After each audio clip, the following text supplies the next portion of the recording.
자, 지금 이 시간 우리 느헤미야 10장, 11장 그리고 시편 51편 우리 읽었습니다. 이 느헤미야 우리 10장, 11장 읽어보면 우리 사람들의 이름들이 많이 열거되어져 있습니다. 오늘 그 중에서 우리 함께 좀 묵상을 나누고 싶은 부분은 느헤미야 10장 우리 30절에서 우리 37절 부분입니다. 이 부분은 회복된 이스라엘 백성들이 하나님과 맺은 새 언약을 실천하기 위해서 다짐하는 장면입니다. 이들은 단순히 하나님 앞에서 말로 약속하는 것이 아니라 삶의 구체적인 영역들, 결혼이나 안식일이나 첫 열매, 11조 등을 통해 가지고 하나님 중심으로 살기 위하여 이 삶을 다시 세우는 신앙적인 결단을 보여주고 있습니다. 그러면 어떠한 부분들을 구체적으로 그들이 결단하고 있는 것인가? 그래서 여러분 느헤미야 이 전체적인 구조를 보면 우리 지금 성벽 재건이 되었죠. 그러면서 눈에 보이는 하드웨어는 갖추어졌습니다. 이제 그 안에 이제 그 내용이 담겨져 있어야 되죠. 하나님 앞에서 내가 어떠한 삶을 살겠노라고 그에 따른 구체적인 이 결단의 모습이 느헤미야 10장 30절에서 30절에 나와 있습니다. 구체적인 결단 한번 살펴볼까요? 먼저는 결혼을 하는데 구별된 결혼을 하겠다는 겁니다. 30절 말씀. 우리는 딸을 이 땅의 백성과 결혼시키지 않는다. 우리는 아들을 그들의 딸과 결혼시키지 않는다. 하나님의 백성으로서 혼인의 경계를 분명히 하는 것입니다. 여러분 이것은 단순히 민족주의가 아닙니다. 신앙의 순결성을 지키려는 결단입니다. 여러분 구별은 사랑이 없는 것이 아니라 이 사랑을 하나님 중심으로 지키는 방식입니다. 물론 이 본문을 이 내용을 가지고 지금 시대에 이 싱글 청년 이 그리스도인들에게 적용할 때는 그 정신과 원리를 좀 더 이렇게 좀 다듬어서 해야 될 부분들은 있습니다. 하지만 이제 이 부분이 말하는 부분은 나의 이 신앙에 있어서 내가 주님 앞에서 결혼 생활도 거룩함으로 지키겠다. 이런 이 결단을 하는 거죠. 이 31절에는 좀 구별된 경제 생활과 안식일을 준수하겠다는 내용이 나옵니다. 31절. 이 땅의 백성이 안식일에 물건이나 어떤 곡식을 내다가 팔더라도 안식일에나 성일에는 우리가 사지 않는다. 7해마다 땅을 쉬게 하고 6년이 지난 빚은 모두 없애준다. 하나님의 명령에 따라서 경제적인 이익보다도 무엇을 우선시하는가? 신앙의 질서를 우선시하겠다는 겁니다. 안식일과 희년을 회복하겠고 하나님을 주권자로 인정하겠다는 겁니다. 보니 7해마다 땅을 쉬게 하고 6년이 지난 빚은 모두 없애준다. 여러분 이게 경제적으로 인간적으로 계산하면 이렇게 하면 더 손해 볼 것 같고 마이너스가 될 것 같잖아요. 하지만 하나님이 그렇게 말씀하셨고 하나님 말씀하신 대로 따를 때에 여러분 그 안에 어떤 믿음이 있는 겁니까? 하나님이 나의 공급주가 되시고 나를 먹이시고 입히시고 살리시고 하나님 내 삶의 주인 되심이 드러나는 거죠. 7년째 됐을 때 땅을 쉬게 한다. 그러면 그때는 아무런 수확도 거두지 못하는 거잖아요. 6년이 지난 빚은 다 탕감해 준다. 그러면 내가 받을 수 있는 돈이 없어지는 거잖아요. 그럼에도 하나님은 정말 주님의 놀라운 방법으로 나를 입히신다.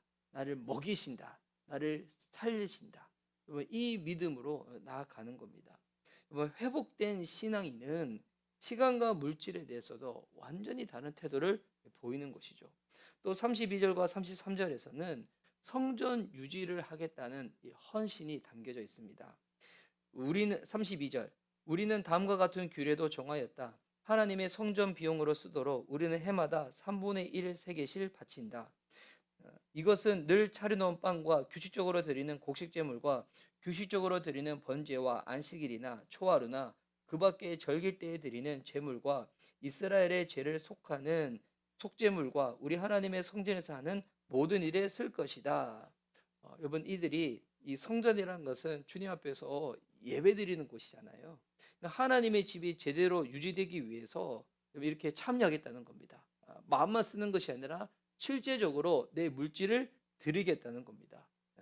그래서 이는 하나님 앞에서 예배 중심으로 살겠다는 그 삶에 대한 실제적인 결단이 있겠죠. 내 일주일의 삶 가운데 가장 중요한 것은 내가 주님 앞에서 예배하는 것이다. 그것이 삶의 중심이 되어서 그렇게 살아가는 것입니다. 결국 하나님의 일이 잘 되는 것이 가장 중요한 것임을 주님 앞에서 믿음으로, 주님을 사랑하는 마음으로 표현을 하는 거죠. 그리고 이 첫 열매와 첫 소산도 하나님께 드리기로 결단합니다. 이 34절에서 37절 마지막 부분이 나오는데요. 제가 한번 읽겠습니다. 제사장이나 레위 사람이나 일반 백성을 가리지 않고 우리가 집안별로 주사위를 던져서 해마다 정한 때에 우리 하나님의 성전에 뗄 나무를 바칠 순서를 정한다. 그것은 율법에 기록된 대로 우리 주 하나님의 제단에서 불사를 때에 쓸 나무이다. 해마다 우리는 밭에서 나는 만물과 온갖 과일나무의 첫 열매를 주님의 성전에 바친다. 율법에 기록된 대로는 우리의 맏아들과 가축의 첫 새끼 곧 처음 난 송아지와 새끼 양을 우리 하나님의 성전으로 가지고 가서 그 성전에서 우리 하나님을 섬기는 제사장들에게 바친다. 또 우리는 들어바칠 예물인 처음 익은 밀의 가루와 온갖 과일나무의 열매와 새 포도주와 기름을 가져다가 제사장의 몫으로 우리 하나님의 성전 창고에 넣기로 하고 또 밭에서 나는 소출 가운데서 열의 하나는 레위 사람들의 몫으로 가져오기로 하였다. 농사를 짓는 성읍으로 돌아다니면서 열의 하나를 거두어 드릴 사람은 바로 레위 사람이다. 자, 첫 것을 드리겠다는 겁니다.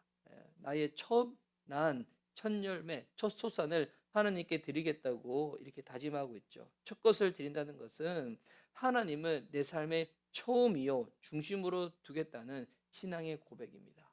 뭐 이렇게 우리가 우리나라는 이 새벽 예배, 새벽 기도회가 되게 이제 신앙인의 되게 문화적으로 있잖아요. 그렇다고 해서 새벽 예배 자체를 우상시하는 건 아니지만 아침에 첫 시간을 주님 앞에 나와서 이렇게 말씀을 보든지 기도를 하든지 그렇게 시작하겠다고 하는 것은 하나님을 내 삶의 처음과 끝 중심으로 두겠다는 신앙적인 고백을 하는 거죠. 하나님께 첫 것을 드리는 삶은 결국 자기의 전부를 하나님께 드리는 이 제자의 삶으로 빚어지는 것입니다. 오늘 이 본문을 보면서 우리가 주님 앞에서 정말 깨닫고 고백할 수 있는 것은 여러분 이 결국 복음을 믿고 살아가는 삶이라는 것은 하나님께서 내게 베푸신 그 은혜에 대해서 내가 반응하는 것입니다.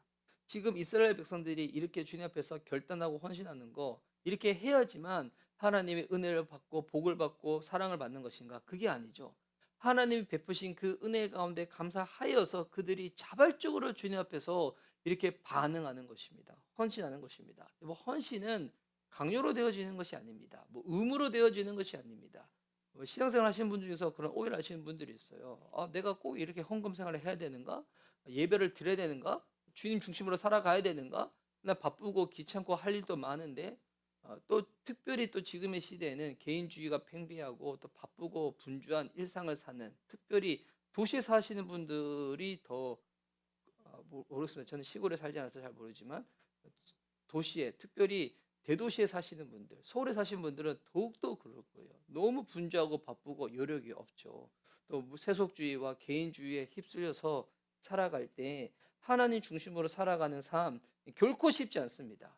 하지만 그 가운데서도 하나님 중심으로 살겠노라고 이렇게 뭐 물질로 시간으로 또 하나님 자기가 갖고 있는 것들로 첫 것을 드리고 11조를 드리고 예배의 중심으로 살고자 하는 사람들이 있습니다. 어떤 사람이 그렇게 살아갈까요? 하나님이 내게 베푸신 그 은혜에 감사하는 사람. 그것에 정말 감격하고 그 기쁨으로 주님 앞에서 반응하는 사람. 그래서 이 로마서 12장 1절에 이렇게 나와 있죠. 그러므로 형제자매 여러분, 나는 하나님의 자비하심을 힘입어 여러분에게 권합니다.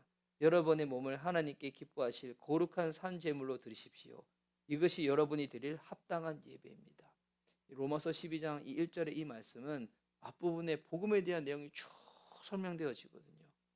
복음에 대해서 믿고 감사하고 그 복음을 믿음을 말미암아 내게 주어진 구원의 감격으로 살고자 하는 사람들은 사도 바울의 이 권면을 듣게 되고 따르게 되는 겁니다.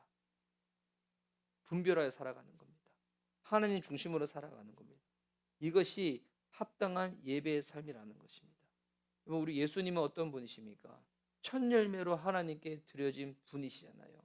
그분 안에서 우리는 더 이상 율법적인 형식이 아니라 삶 전체를 예배로 드릴 수 있는 복음의 자유와 여유를 누리는 자들이 되었다는 것입니다.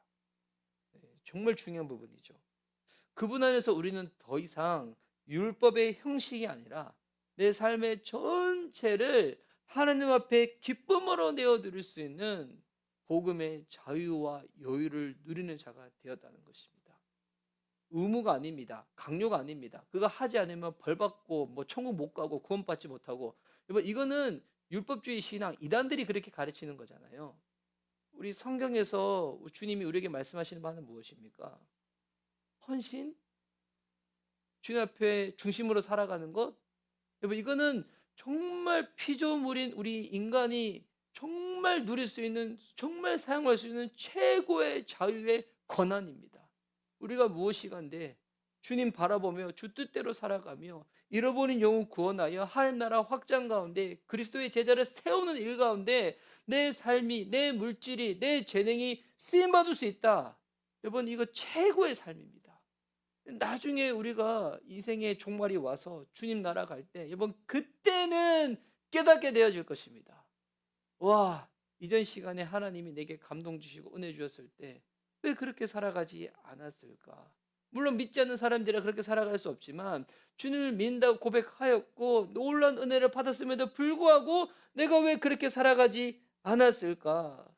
여러분 우리는 구원을 얻기 위하여 첫 열매를 드리는 것이 아니라 구원받은 자로서 하나님께 처음과 중심을 드리는 자들입니다. 오늘도 주님이 우리의 삶 가운데 베푸신 이 하루의 삶, 우리의 삶의 처음과 중심을 주님께 드릴 수 있는 저와 여러분 되었으면 좋겠습니다. 여러분 지금의 많은 사람들, 많은 그리스도인들 그러지 못할 겁니다. 하지만 하나님 우리에게 베푸신 그 은혜를 기억하십시오. 그 은혜를 깊게 기억할 수 있도록 성령님께 우리 간구해 보십시오. 그러면 주님 앞에 처음 것과 중심을 드리는 삶으로 점점점 우리의 삶이 달라지게 될 것입니다.